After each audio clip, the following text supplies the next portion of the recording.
This week on Crunch Week, we're talking about Microsoft's new CEO, Twitter's stock tumble, and the secret about secret.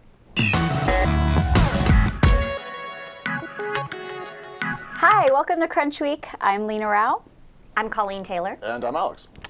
Obviously a big week for news. I think I say that every time we start the show. But I will say, Microsoft got a new CEO, and that's a big deal. And tell us why that's a big deal. Well, we've been waiting for so long for this to happen. It's been 5 or 6 months, and in the end, it was the guy we all expected. So I think it was Tuesday morning at 9 a.m. Eastern, 6 a.m. here.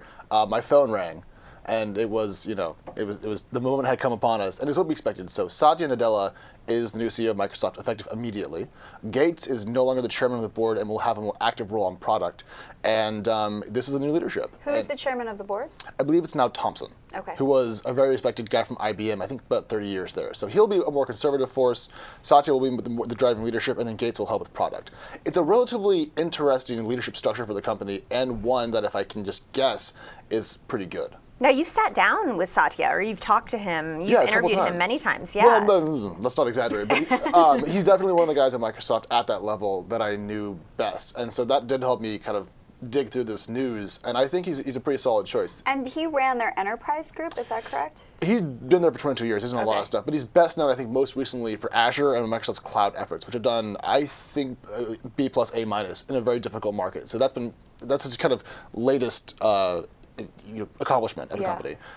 It's nice to see a technical person back at the helm, though. Yeah. This is a guy, Satya Nadella, has an engineering degree. He's a technical leader, an engineering He also has an MBA from UChicago, where I went to school, so I like that. But exactly, fighting Maroons or wherever we are, Division 3. But I think that now that's done. It's in place, we have the new leadership structure, and now we want to see what they're going to do in the first 100 days, the first year, what changes will be made, what executives will leave since they didn't get picked. Right. I mean, now you've kind of gotten to this point, made the mark, now it's like, okay, so next.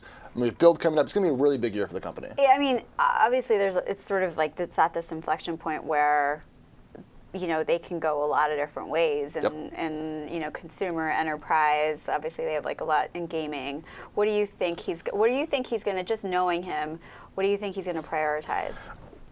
Well, I would say not because I've met him a few times, but because I get the company. I think they're going to pursue their current Windows-based platform-based kind of push. So that's Windows on all screens, from your TV to your tablet to your smartphone to your computer.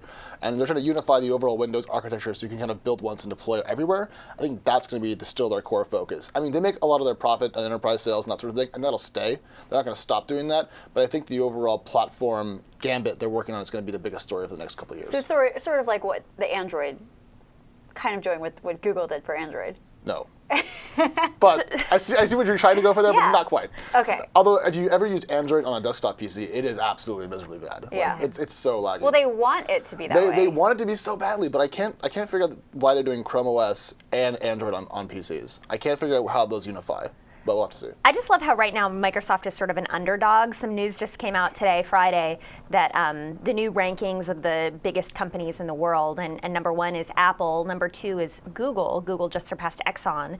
Exxon is 3, the oil company, and number 4 is Microsoft. In terms of market cap? Yes, in terms of market cap, in terms of the valuation of the companies. And so for the long time, Apple and Google were the ones that were railing against Microsoft, and they were the big bad company. And it's been a while now that Microsoft has been in 3rd place behind these companies. So they have a new cheer in Redmond. It goes, "We're number 4. We're number 4." It's sweeping the entire campus. I mean, it's a lot better than a lot of other rankings you could have, but for so long they were number 1. So it'll be interesting to see if they can come back on top. But another company, obviously, that is in the news this week is Twitter. Twitter had been on top for a while in terms of stock price. They were really soaring, and then this week their first quarterly earnings report since being a public company came out, and the stock market wasn't too impressed. No. Well, as you wrote, they lost 12.1 Instagrams in value. Yeah.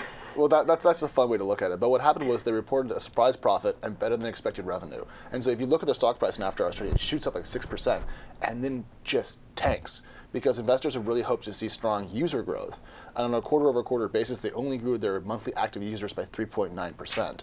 And if you don't have good long-term user growth, you can't drive long-term revenue growth. Yeah, and what's my sense is like global is a big opportunity for them, and it's just is it not coming together? a lot of investors wanted to ask that question on the earnings call, and I don't think the company was overly specific about what it wants to do, but it did say that it wants to make the product overall easier for people to kind of just come and enjoy and sample and not become hardcore users like we are. And maybe that's a way to boost overall engagement. I don't know.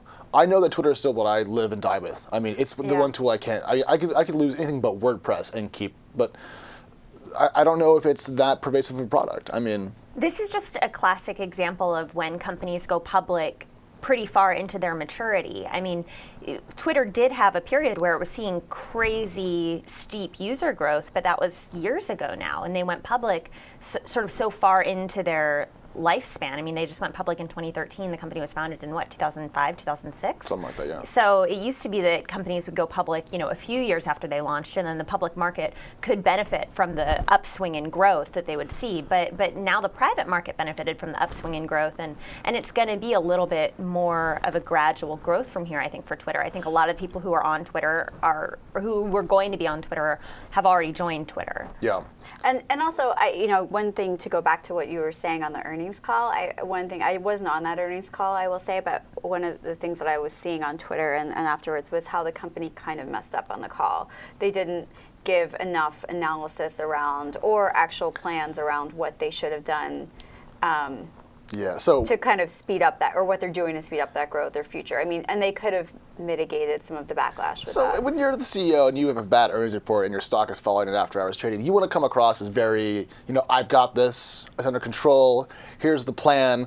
They went from like negative 13% to like negative 20% during the call, because investors were like, we don't like this is not good, abort. So when you lose that much during your explanation call, you did not have a very good explanation on the call. And so, I mean, they lost 25% the next day, which is about $8.7 billion in market cap. That's insane.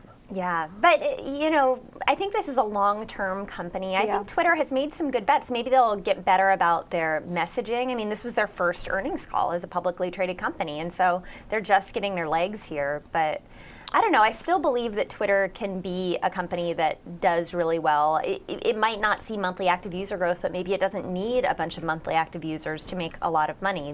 They can figure out different things about their advertising network. I'm really encouraged by their acquisition of MoPub, which means that they don't necessarily have to have people on their platform in order to make money from ads. Yeah, and I think that there's like really strong usage around like the second screen and use people using it while they're watching TV and events and sort of seeing that as a platform. I think there's ways that with maybe a strong product driven organization and also the monetization, they could boost usage. I just wish they would say it. Yeah, well, I'll just say it. We can't live without Twitter, so I just, as a fanboy, I hope the company does very well financially, but I think this was a bit of a stumble out the gate, and I hope they can kind of bring it together for the next quarter. Well, let's see. But I want to also kind of talk about what's been the buzz around the tech world of late, which is this new app called Secret. And basically, it allows you to share, these anonymous secrets with your social circle, but all anonymously. So you know that these are coming from generally people that you know or are connected to in some way, but it's secret. And what's been really interesting about it is like seeing all the kind of like these really gossipy sort of things like around acquisitions and like entrepreneurs that people know very well, people's marriages, cheating, all that fun stuff.